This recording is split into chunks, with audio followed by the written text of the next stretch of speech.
नमस्ते, आप सभी का स्वागत है मेरे चैनल में चिराग एस्ट्रोलॉजी। और हम बात कर रहे हैं अप्रैल महीना कैसा रहेगा, और वो तुला लग्न और राशि दोनों के लिए बात करेंगे। लग्न को ज़्यादा इंपॉर्टेंस दीजिएगा।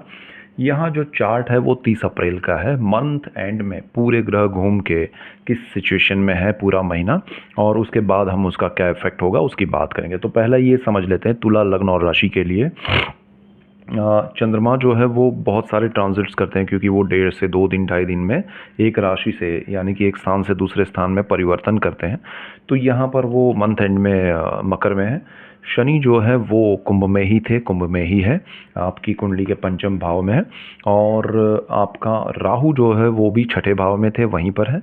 लेकिन उनके साथ ये हो रहा है कि 13 अप्रैल तक सूर्य यहाँ पर रहेंगे राहु के साथ, और ग्रहण योग बन रहा है।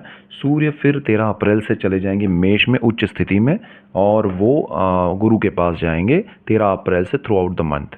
दूसरी चीज़ ये हो रही है कि बीच में शुक्र जो है वो 31 मार्च से लेके 25 अप्रैल तक यहाँ पर रहेंगे। 25 अप्रैल से शुक्र जो है वो उच्च स्थिति में रहेंगे। अच्छा, उसका मैंने अलग से वीडियो दिया है, सूर्य राहु के ग्रहण योग का भी अलग दिया है। और 25 अप्रैल को वो जब यहाँ से ट्रांजिट करेंगे, अपनी उच्च स्थिति छोड़ के मेष में जाएंगे, उससे 3 दिन पहले मंगल यहाँ आ जाते हैं। तो राहु मंगल और शुक्र का कॉम्बिनेशन बन रहा है, जो कि बहुत ज़बरदस्त कॉम्बिनेशन होता है। और इसका मैंने अलग से वीडियो दिया है, अगर वो आपने नहीं देखा तो वो भी देखिए, वो बहुत इम्पोर्टेंट है। और शुक्र का यहाँ से चले जाने के बाद राहु मंगल का combination through out the month and के लास्ट वीक में भी वो रहेगा। और बुध भी यहाँ पर है राहु मंगल के साथ। और सूर्य जहाँ जाएंगे वहाँ गुरु ऑलरेडी है, शुक्र भी आएंगे 25 तारीख को। तो 13 तारीख से सूर्य गुरु, फिर 25 तारीख से सूर्य गुरु शुक्र। केतु आपके 12th हाउस में बैठे हैं, वहीं पर रहेंगे थ्रू आउट द मंथ। तो ये सिचुएशन है, और इसकी हम डिटेल में चर्चा करेंगे। तो डिटेल्ड वीडियोस मैं आपके लिए लेके आ रहा हूँ, हर चीज़ पे, हर बात पे, हर ग्रहों के ट्रांजिट पे, और अलग अलग चीज़ों पे। तो इसीलिए आपको मेरा चैनल चिराग एस्ट्रोलॉजी लाइक करना है, शेयर करना है, सब्सक्राइब करना है, जिससे आपको लाभ हो, और आप सबको लाभ होगा तो मुझे खुशी होगी। यहाँ पर तुला वालों के लिए राहु सूर्य की युति पहले जो हो रही है 13 अप्रैल तक, वो बहुत समझना ज़रूरी है। क्योंकि ये स्थान जो है जहाँ ये राहु बैठा है वो आपका ऑलरेडी सूर्य राहु का योग शुरू हो चुका है, और 13 अप्रैल तक वो रहेगा। तो ग्रहण योग है। और आपने ग्रहण के बारे में भी सुना होगा कि अभी जो इंडिया में नहीं दिखाई दिया, भारत में, तो वो ग्रहण योग यही कॉम्बिनेशन से दर्शाता है। तो यहाँ पर आपके लिए क्या होगा कि ये जो छठा भाव है वो रोग ऋण शत्रुओं का है, जॉब का है। तो आपके यहाँ पर ये सारे स्थान में इफ़ेक्ट प्रभावित होंगे। तो इसीलिए जो लोग तुला राशि और लग्न वाले हैं उनको अपने जॉब में ध्यान देना है कि जॉब किसी भी रूप में छूट न जाए, या आप छोड़ ना दें। और क्योंकि व्यय भाव में केतु बैठे हैं, तो वो केतु आपका व्यय बढ़ाएंगे, आपको नेगेटिव थॉट्स देंगे कि ज़िंदगी में क्या रखा है। क्योंकि ये मोक्ष का भी भाव है, ये विदेश का भी है, ये व्यय का, खर्च का है। तो यहाँ पर क्या होगा, आपको लगेगा कि यहाँ कुछ नहीं है, चलो विदेश चले जाते हैं, ये जॉब छोड़ के मैं उसके लिए तैयारियाँ करता हूँ। नहीं, जॉब छोड़ के तैयारी मत करना। जॉब रख के बिजनेस जो कर रहे हैं, काम जो कर रहे हैं, जिससे अर्निंग हो रहा है, वो छोड़ के कुछ मत कीजिएगा। केतु आपका ये पैसा बंद करवा सकता है, अटका सकता है, तो वो चीज़ ना हो। दूसरा, आपको विदेश के लिए प्रिपरेशन करनी नहीं चाहिए अभी ये समय में, और करनी है तो जैसे मैंने कहा, काम छोड़ के, जिससे आपका अर्निंग हो रहा है वो छोड़ के नहीं। दूसरा, यहाँ आपके जो नेगेटिविटी है, जो आपके शत्रु हैं, जो आपके लिए नेगेटिव थॉट्स है, वो ज़्यादा सामने आएंगे और आपको प्रभावी रूप से इफ़ेक्ट करेंगे। तो ये प्रभाव आपको और ज़्यादा परेशान कर सकता है, खासकर आपके कामकाज के एरिया में, जहाँ आप जॉब कर रहे हैं, बिज़नेस कर रहे हैं, तो वहाँ पर। दूसरा, आप कोई कर्ज़ लेना चाहते हैं तो ईज़िली आप कर्ज़े में डूबते जाएंगे, घुसते जाएंगे, आपको ज़्यादा मन करेगा कि कुछ कर्ज़ा लेते हैं। तो ये कर्ज़े ना ले तो ज़्यादा बेहतर है, अदरवाइज़ आपको लॉसेस देखने पड़ेंगे। यहाँ दूसरी चीज़ क्या है कि शुक्र, एक अच्छी बात हो रही है, शुक्र यहाँ उच्च स्थिति प्राप्त कर रहे हैं।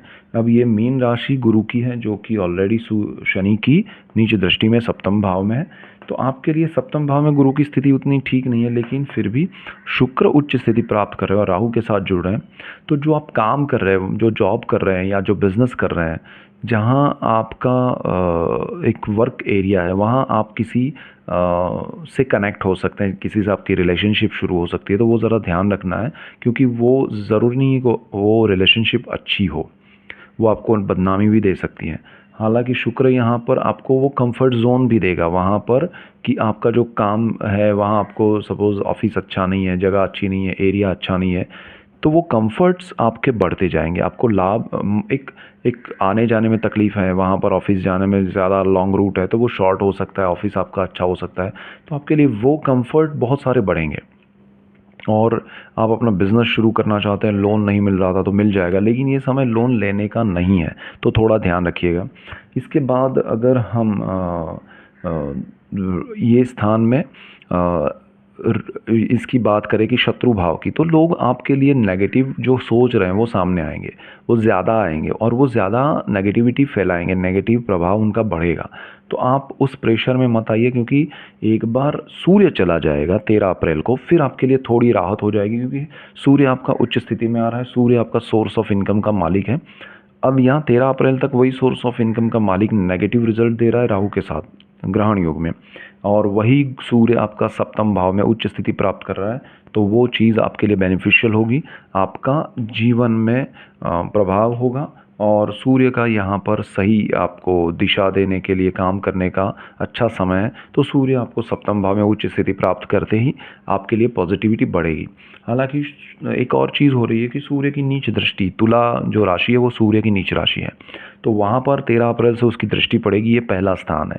तो आपका सूर्य प्रभावी रूप से आपको इफ़ेक्ट यहाँ दूसरा भी करेगा कि आपके थॉट्स में जो नेगेटिविटी यहाँ से लेके आप चले हैं वो यहाँ और बढ़ती जाएगी, लेकिन आपको एक जॉब की सिक्योरिटी या बिज़नेस या काम की सिक्योरिटी रहेगी। दूसरी यहाँ आपके लिए लाइफ पार्टनर और जो आपका बिज़नेस पार्टनर है उसके साथ कॉम्बिनेशन अच्छा होगा, तो उनसे आपको लाभ होगा।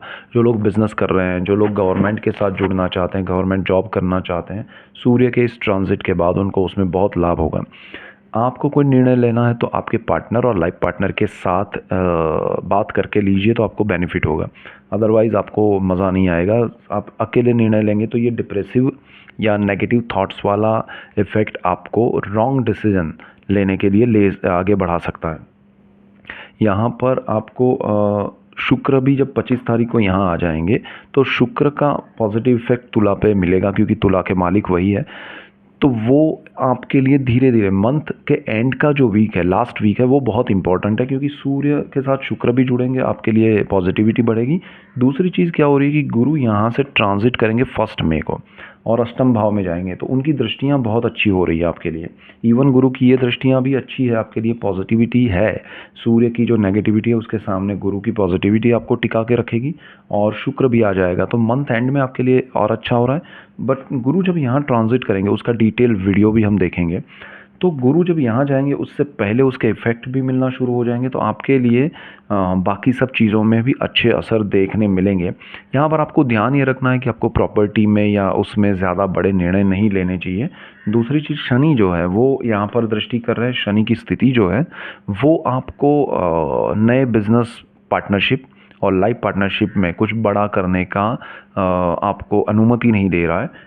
आप जो करना चाहे अकेले करिए, लेकिन जॉब छोड़ के नहीं, और बिज़नेस में कुछ बड़ा करने की कोशिश ये समय में ना करें।